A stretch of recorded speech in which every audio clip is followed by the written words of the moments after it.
وَإِذْ قُلْنَا ادْخُلُوا هَٰذِهِ الْقَرْيَةَ فَكُلُوا مِنْهَا حَيْثُ شِئْتُمْ رَغَدًا وَادْخُلُوا الْبَابَ سُجَّدًا وَقُولُوا حِطَّةٌ نَغْفِرُ لَكُمْ خَطَايَاكُمْ وَسَنَزِيدُ الْمُحْسِنِينَ فَبَدَّلَ الَّذِينَ ظَلَمُوا قَوْلًا غَيْرَ الَّذِي قِيلَ لَهُمْ فَأَنزَلْنَا عَلَى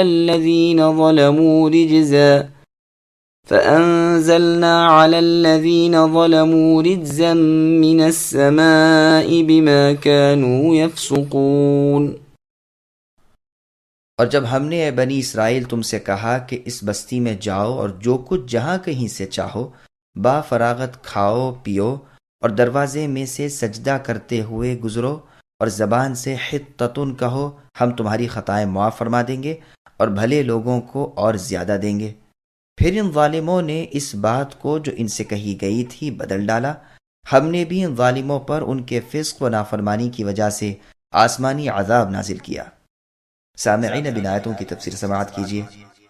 جب موسیٰ علیہ السلام مصر سے بنی اسرائیل کو لے کر آئے اور انہیں ارض مقدس میں جانے کا حکم ہوا، یعنی فلسطین میں، جو زمین ان کی موروثی تھی، ان سے کہا گیا کہ یہاں جو عمالیق ہیں ان سے جہاد کرو، تو ان لوگوں نے نامردی دکھائی، جس کی سزا میں انہیں میدان طی میں ڈال دیا گیا، جیسے کہ سورہ مائدہ میں ذکر ہے۔ قریہ سے مراد بیت المقدس ہے۔ سدی، ربیع، قتادہ، ابو مسلم رحمۃ اللہ علیہم وغیرہ نے یہی کہا ہے۔ قرآن میں ہے کہ موسیٰ علیہ السلام نے اپنی قوم سے کہا، اے میری قوم، اس پاک زمین میں جاؤ جو تمہارے لیے لکھ دی ہے۔ بعض کہتے ہیں اس سے مراد اریحا ہے، بعض نے کہا ہے مصر مراد ہے، لیکن صحیح قول پہلا ہی ہے کہ مراد اس سے بیت المقدس ہے۔ یہ واقعہ طی سے نکلنے کے بعد کا ہے۔ جمعہ کے دن شام کو اللہ تعالیٰ نے انہیں اس پر فتح عطا فرمائی، بلکہ سورج کو ان کے لیے ذرا سی دیر ٹھہرا دیا تاکہ فتح ہو جائے۔ فتح کے بعد انہیں یہ حکم ہوا کہ اس شہر میں سجدہ کرتے ہوئے جاؤ، جو اس فتح کی شکر گزاری کے لیے ہوگا۔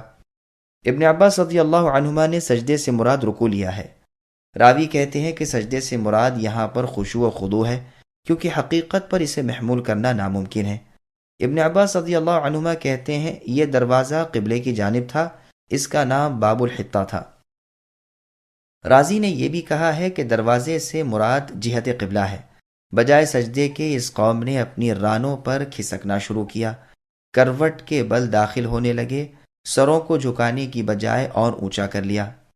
حطتون کے معنی بخشش کے ہیں۔ بعض نے کہا ہے کہ یہ امر حق ہے۔ اکرمہ رحمہ اللہ کہتے ہیں کہ اس سے مراد لا الہ الا اللہ کہنا ہے۔ ابن عباس رضی اللہ عنہما کہتے ہیں اس میں گناہوں کا اقرار ہے۔ حسن و قتادہ رحمہم اللہ فرماتے ہیں اس کے معنی ہے اے اللہ ہماری خطاؤں کو ہم سے دور کر دیجئے۔ پھر ان سے وعدہ کیا جاتا ہے کہ اگر تم اسی طرح یہی کہتے ہوئے شہر میں داخل ہوئے اور اس فتح کے وقت بھی اپنی پستی اور اللہ کی نعمت اور اپنے گناہوں کا اقرار کیا اور مجھ سے بخشش طلب کی، تو چونکہ یہ چیزیں مجھے بہت ہی پسند ہیں، میں بھی تمہاری خطاؤں سے درگزر کر لوں گا۔ فتح مکہ کے موقع پر فرمان الہی سورہ اذا جاء نصر اللہ والفتح نازل ہوئی تھی، اور اس میں بھی یہی حکم دیا گیا تھا کہ جب اللہ کی مدد آ جائے، مکہ فتح ہو اور لوگ دین ربانی میں فوج در فوج آ جائیں، تو اے نبی آپ اپنے رب کی تسبیح اور حمد بیان کریں، اللہ سے استغفار کریں، بے شک وہ توبہ قبول کرنے والے ہیں۔ اس صورت میں جہاں ذکر و استغفار کا ذکر ہے، وہاں رسول اللہ صلی اللہ علیہ وسلم کے آخری وقت کی خبر بھی ہے، یعنی آپ کو موت آ جائے گی۔ ابن عباس رضی اللہ عنہما نے عمر رضی اللہ عنہ کے سامنے صورت کا ایک مطلب یہ بھی بیان کیا تھا جسے آپ نے پسند فرمایا تھا۔ جب مکہ فتح ہونے کے بعد رسول اللہ شہر میں داخل ہوئے تو انتہائی تواضع اور مسکینی کے آثار رسول اللہ پر آیا تھے، یہاں تک کہ سر جھکائے ہوئے تھے کہ اونٹنی کے پالان سے سر لگ گیا تھا۔ شہر میں جاتے ہی غسل کر کے ضحیٰ کے وقت 8 رکعت نماز ادا کی، جو ضحیٰ کی نماز بھی تھی اور فتح کے شکریہ کی بھی، اور دونوں طرح کے قول محدثین کے ہیں۔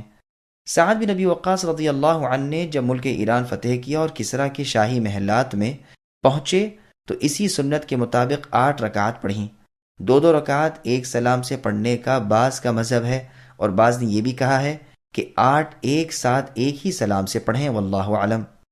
صحیح بخاری میں ہے کہ رسول اللہ صلی اللہ علیہ وسلم فرماتے ہیں بنی اسرائیل کو حکم کیا گیا کہ وہ سجدہ کرتے ہوئے اور حطتن کہتے ہوئے دروازے سے داخل ہوں، لیکن انہوں نے بدل دیا اور اپنی رانوں پر گھسیٹتے ہوئے اور حطتن کی بجائے حبتن فی شعرتن کہتے ہوئے داخل ہوئے۔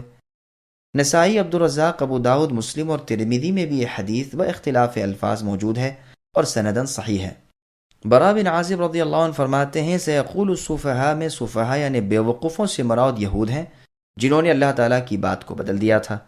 ابن مسعود رضی اللہ عنہ فرماتے ہیں حطتن کے بدلے انہوں نے حنطتن حبتن حمراء فیہا شعیرتن کہا تھا۔ ان کی اپنی زبان میں ان کے الفاظ یہ تھے حتی سمعانا الزب مزبع۔ ابن عباس رضی اللہ عنہما بھی ان کی اس تبدیلی کو بیان فرماتے ہیں کہ رکوع کرنے کے بدلے وہ رانوں پر گھسیٹتے ہوئے اور حطتن کے بدلے حنطتن کہتے ہوئے داخل ہونے لگے۔ عطا، مجاہد، عکرمہ، ضحاک، حسن، قتادہ، ربیع، یحییٰ رحمۃ اللہ علیہم نے بھی یہی بیان کیا ہے۔ مطلب یہ ہے کہ جس قول و فعل کا انہیں حکم دیا گیا تھا انہوں نے اسے مذاق میں اڑایا جو صریح مخالفت اور معاندت تھی، اسی وجہ سے اللہ تعالیٰ نے ان پر عذاب نازل فرمایا۔ فرماتے ہیں کہ ہم نے ظالموں پر ان کے فسق کی وجہ سے آسمانی عذاب نازل فرمایا۔ رجز سے مراد عذاب ہے، کوئی کہتا ہے غضب ہے یعنی غصہ، کسی نے طاعون کہا ہے۔ صحیح مسلم کی ایک مرفوع حدیث میں ہے طاعون رجز ہے اور یہ عذاب تم سے پہلے لوگوں پر اتارا گیا تھا۔ بخاری و مسلم میں ہے رسول اللہ صلی اللہ علیہ وسلم فرماتے ہیں جب تم سنو کہ فلاں جگہ طاعون ہے تو وہاں نہ جاؤ۔ ابن جریر رحمہ اللہ کی تفسیر میں ہے کہ یہ دکھ اور بیماری رجز ہے جس سے تم سے پہلے لوگ عذاب دیے گئے تھے۔